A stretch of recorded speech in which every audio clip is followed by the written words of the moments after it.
Hi, everyone. Friday, April 7th. And before we get going, just want to say a quick happy Passover, happy Easter to everyone. And now it's time for three things with Spyglass Lending, where we're covering what's going on with the real estate and mortgage-related industries. Not your usual rigmarole, not the usual platitudes ripped from the headline stuff.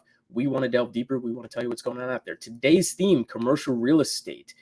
A lot of chatter the past couple of weeks. So it was already chatter at the end of last year, but certainly it's become a much bigger conversation in the past couple of weeks, in the past couple of months. It's a big barometer. Commercial real estate is a big barometer for where we are headed economically, and there are concerns out there as to what's going on in 2023 that it might not be so rosy for commercial real estate, and we're starting to see that now. One of the big things, and this is a good article that came out in Scotsman Guide the other day.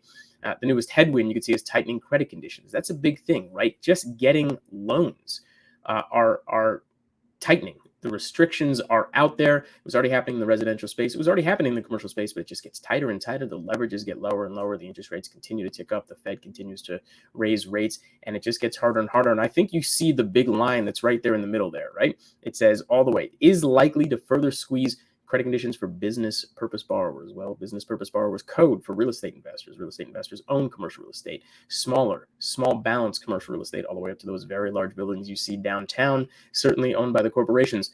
But all some version of real estate investor. Well, if it's tighter, if it's harder to get the money out there, it's going to have somewhat of a sizable effect on commercial real estate. It's worth noting as we continue to go on, if any of these restrictions or any of the lending conditions will ultimately loosen, but no one's expecting them to. Which brings us to number two. The LA Business Journal had a pretty big, interesting article a few months back with their top 10 list for 2023 real estate and things to watch out for. Not all of it terrible on here, but you can see number one, the first bullet point kind of speaks to what we're talking about here. Higher interest rates are here to stay. And when you have the higher interest rates, that obviously puts a squeeze on it, and you're going to have those tighter restrictions, certainly. But a few other things to note, you can take a moment and just see, obviously, what's on here, but a few other things to note, certainly.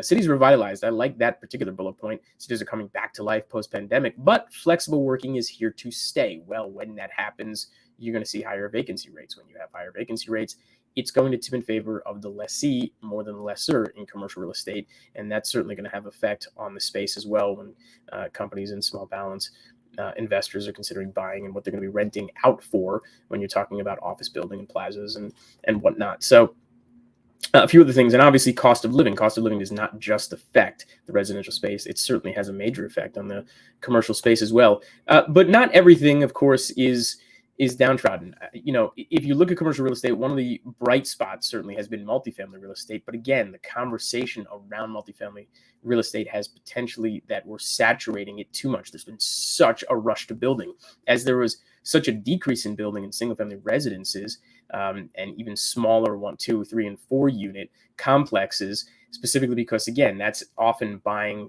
to own, whatever it may be, and you're a homeowner there. Even though there's woeful inventory, it became so expensive to build, so cost prohibitive as the rates went up that the ROI was down. And obviously those lenders, and myself included in the private money space, really have made it very difficult, and fewer lenders out there doing for ground up construction. But in the multifamily space, Boomtown has been now for a little while because the rents are so good. And this chart really shows why, obviously, right? The cost of living to own a home is astronomical, but compared to the median rent, I mean, the cost of living, the cost to own way outran what it is to rent. But are we pushing up? That's the big question. Are we pushing up now on the rents? Have we gotten to the point where you're going to see it completely taper off or perhaps go back down a little bit? And that'll also be another big barometer for the commercial space. Okay, I think that covers it. It's a lot to think about. This has been Three Things with Spyglass Lending. Appreciate you joining me. Enjoy your holiday, and we'll see you next week.